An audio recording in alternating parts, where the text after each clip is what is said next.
গণঅভ্যুত্থানের আহত এবং শহীদদের স্মরণে দোয়া মাহফিলের আয়োজন করেছেন। আপনারা এখানে আহত কয়জন আছে? এখানে সব চোর বাটপাট দিয়ে বইরে রয়েছেন, একটাও আন্দোলনের মধ্যে কোনো কিছু ছিল না। তাদেরকে দিয়ে আপনি এখানে কি করতেছেন? দোয়া মাহফিল করেন কিভাবে?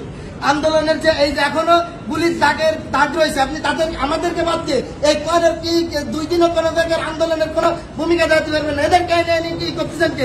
আপনার আন্দোলনের স্টেক হোল্ডার কারা ছিল? এরাই 2-3 জন আন্দোলনের স্টেক হোল্ডার ছিল আপনাদের। যত দেশের শহর বাটপার একটা গ্রুপ নিয়ে আপনি আন্দোলন করতেন। আন্দোলনের মধ্যে যে সমন্বয় গ্রুপ ছিল তাদের কারে কইছেন আপনি? এনে শুধুমাত্র এনে 2-3 জন নিয়ে আনি বসে বসে করতেছেন। আপনি কাদেরকে নিয়ে এসে কি করতেছেন?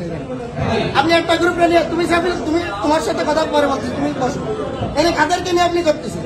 আপনার এই যে কিছু আপনি এখানে রাত ভাই একটাকে বললেন যে আমরা কোনো বৈষম্য, তুমি এখানে করো, তুমি আগে কথা কম, তোমার সাথে কথা বলছো তুমি কথা বলো না। আমি তোমার কথা এখানে কিছু বলতেছিলাম। তুমি আমাদের এই আন্দোলনে বড় স্টেক হোল্ডার, তুমি কিনা আন্দোলনের এখানে যারা খুলনার আন্দোলনের নেতৃত্ব দিচ্ছে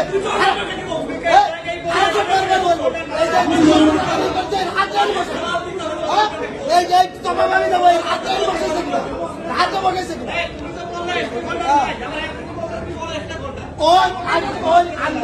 আন্দোলনের এই খুলনায় যে একজন আহত হয়েছে, এই খুলনায় যে একজন আহত হয়েছে, আমার একটা প্রশ্নের উত্তর দেন, এই খুলনায় যে একজন আহত হয়েছে।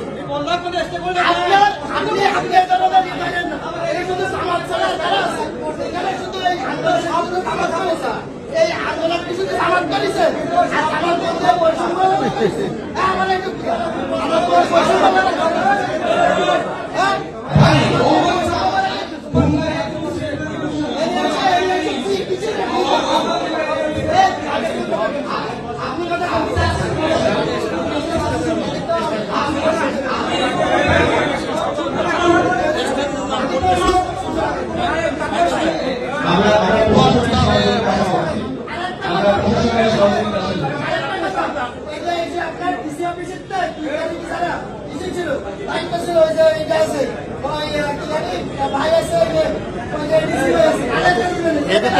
পরিবেশ নষ্ট করে